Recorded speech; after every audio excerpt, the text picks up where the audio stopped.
Boxing update tayo mga tol. David Benavides pinakita ang sparring kontra Andre Dirrell. Lumalaban niya po ito sa lightweight division. May kartadang 29 wins, 19 KOs, may 3 talo.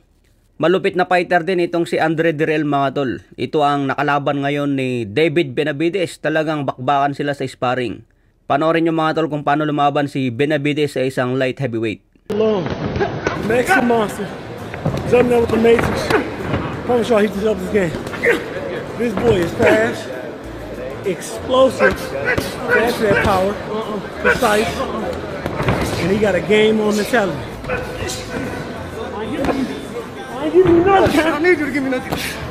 There you go. Say my shit. So, you don't know around and all that shit.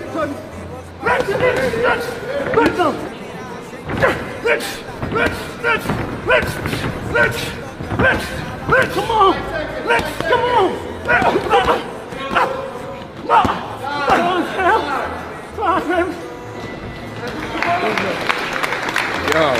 beautiful sparring, bro. Makikita nyo sa laban mga tol, kayang tanggapin ni Andre Dirrell yung banat ni David Benavides. Pero given na yan kasi may headgear tapos mas malaki pa yung gloves. Pero pagdating sa tunay na laban, mas maliit yung gloves, walang headgear, siguradong mag-rogue din si Andre Dirrell. Dito makikita mga tol na may bilis si David Benavides, pero tinatamaan din siya ng counter. Ang kagandaan lang kay David Benavides, masipag bumato ng kombinasyon sunod-sunod. Saka mahaba yung galamay niya. So kung makalaban niyang isang Canelo Alvarez, problema ito kay Canelo. Pero depende yan sa preparasyon ng Canelo kung paano niya kontrahin itong si David Benavides. Kaya ito ang inaabangan ng maraming fans dahil siguradong magandang laban ito. Sa ibang banda naman nagpakita si Dimitri Bivol ng isang tirada sa match. Maraming fans nga pong nagsasabi na simple lang daw ang galawan ni Bivol, napaka-basic. Mga tol, hindi basic yung ginagawa ni Bivol. Kung tinitigyan nyo kasi parang easy. Pero yung combo na yan, napaka-effective po niyan lalo pag long range. Kasi yung tirada dyan ni Bivol, jab, step back, 1-2-1, step back, then 1-1-2-1. Napakahirap po i-counter yan mga tol. Kahit sinong magaling na counter puncher, mahirap i-counter yung tirada na yan ni Bivol. Kasi kung hindi ka naman nagboboxing, hindi mo alam yung combo na yan.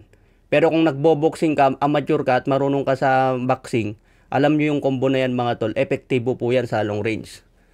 Jab, step back, 1-2-1, step back, 1-1-2-1. So mahirap i-counter yan mga tol kasi laging may step back tapos may pahabol na jab. Pinaghahandaan niya po ngayon ni Bivol ang laban niya kontra Artur Beterbiev.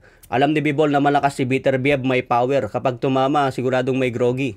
Kaya ang pinapractice ni Bivol mga tol, long range, para hindi siya madikitan ni Artur Beterbiev.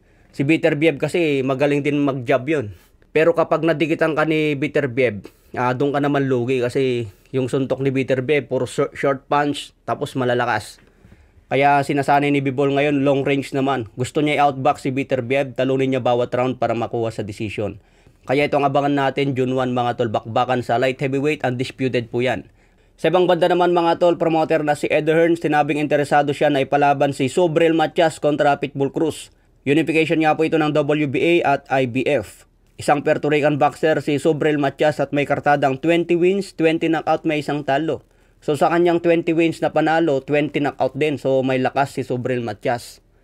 Kaya magandang bakbakan ito laban sa isang Pitbull Cruz na mini Mike Tyson.